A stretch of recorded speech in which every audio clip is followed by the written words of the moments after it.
며칠 전 일본 데일리 신조가 한국 불매에도 꼼짝 않는 자국 탑 브랜드를 소개한 적이 있습니다. 잘 알려져 있는 유니클로는 말할 것도 없고 린나이도 한국에서 대표 제품으로 자리매김했다고 언급했습니다. 특히 린나이를 한국 기업으로 아는 한국인이 적지 않다며 모범 사례라고 지적했습니다. 1974년에 한국에 진출한 린나이가 바닥 난방에서 3위를 차지하고 있고 가정용 가스레인지의 경우 50%에 가까운 점유율로 1위를 하며 독주하고 있다는 것입니다. 해당 기사를 본 일본인들은 수백 건의 댓글을 달며 한국의 불매를 크게 비웃었습니다.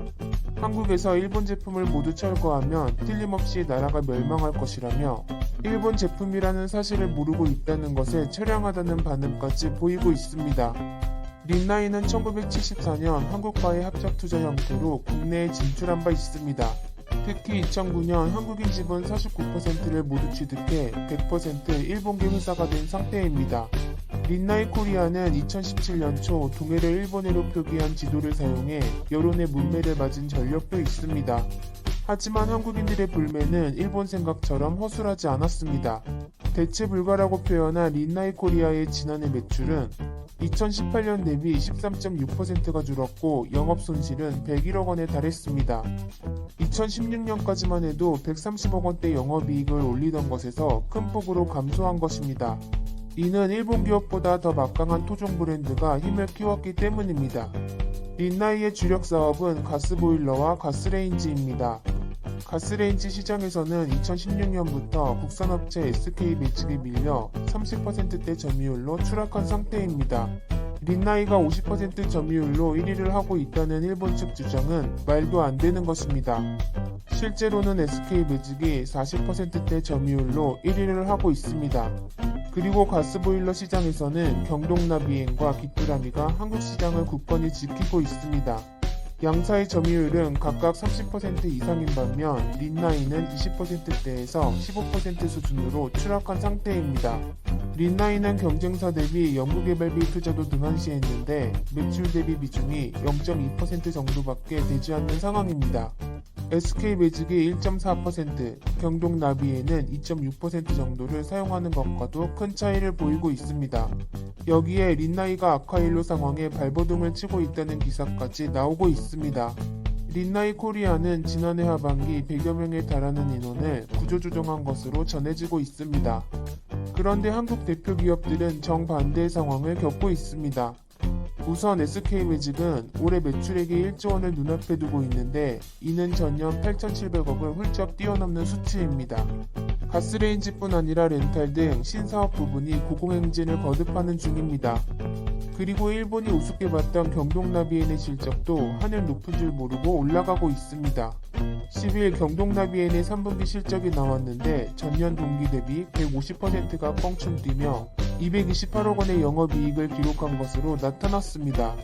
앞서 2분기에도 전년 대비 82%가 증가했기에 실적 호조세는 지속되고 있습니다. 경동나비엔은 1978년 경동기계로 출발한 후 보일러 산업을 선도하고 있습니다. 일찌감치 친환경 고효율을 내세운 콘덴싱 보일러를 선보였습니다. 120도씨 이상의 고온의 배기가스를 그대로 배출하는 일반 보일러와 달리 열을 한 번 더 흡수해 활용한 후 45도씨 내외의 낮은 온도로 배출하는 기술입니다. 일반 보일러에 비해 최대 28.4%까지 에너지를 절감할 수 있습니다. 게다가 미세먼지의 주범인 질소산화물을 약 79%까지 줄일 수 있고 이산화탄소 배출량 역시 크게 저감하는 것으로 나타났습니다. 이는 연간 208그루의 소나무를 심는 효과로 분석되고 있습니다. 이런 기술력을 바탕으로 해외에서도 놀라운 성적을 기록하고 있습니다. 경동나비엔은 미국, 러시아, 중국 등 전 세계 30여 개 국가에 보일러와 온수기를 수출하고 있습니다. 특히 세계 최대 규모 시장인 북미 지역에서 점유율 1위를 차지하고 있습니다. 실제로 이 지역에서 2017년 누적 판매 100만 대를 일찌감치 돌파한 상태입니다. 최근 미국에서는 코로나 장기화로 리모델링 수요가 급증하며 보일러 교체도 많아졌는데 시장 1위 제품인 경동나비엔을 택하는 소비자가 상당했던 것으로 나타났습니다.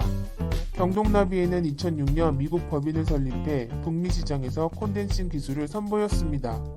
더군다나 이번에 바이든 후보가 당선되면서 경동나비엔의 미국 진출에 날개를 달아주고 있습니다. 바이든이 청정에너지 분야에 4년간 2조 달러를 투입하겠다고 한 것이 기회로 다가온 것입니다. 현재 경동나비엔은 920억을 투자해 북미의 신규 보일러 생산 공장까지 짓고 있습니다. 2024년까지 8만 제곱미터 규모의 공장을 건설하는 것입니다. 이런 노력을 바탕으로 북미 지역에서 최근 3년간 연평균 17%라는 놀라운 성장세를 이어가고 있습니다. 실제 경동나비엔의 해외 법인 매출 중 미국 상황을 보면 2016년 2,100억 원에서 2019년 3,300억 원으로 급격히 증가한 것을 볼 수 있습니다. 전체 시장으로 놓고 봐도 해외 매출 비중이 56%를 차지하며 전 세계에서 뻗어나가는 것을 알 수 있습니다. 그리고 400억 원대 매출을 기록하며 눈에 띄는 또 다른 나라가 있는데 바로 러시아입니다. 경동나비엔은 혹한의 추위로 유명한 러시아에서도 당당히 1위를 차지하고 있습니다. 러시아에서 브랜드별 판매 대수를 봐도 2위에서 10위까지 유럽권이지만 1위가 한국임을 알 수 있습니다. 이는 2009년 러시아 전역에 불어닥친 혹한에 경동 보일러만이 유일하게 살아남았기 때문입니다. 고객 니즈를 분석해 영하 40도의 혹한에서도 작동할 수 있는 제품을 개발한 덕분입니다. 그리고 올 초 귀뚜라미마저 경동나비엔 부회장 이력이 있는 대표를 새롭게 선출해 주목을 받았습니다. 경동과는 다르게 해외 매출 비중이 15% 정도밖에 되지 않아 해외통을 영입한 것입니다.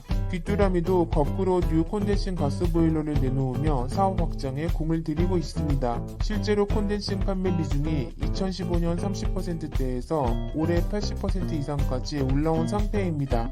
게다가 정부와 지자체는 콘덴싱 보일러 설치에 한 대당 20만원 정도를 주는 지원 사업을 진행하고 있습니다. 그리고 2020년 4월에는 친환경 보일러 설치가 의무화되기에 이르렀습니다. 결국 불매가 아니더라도 미래를 대비하는 한국 기업이 살아남을 것입니다.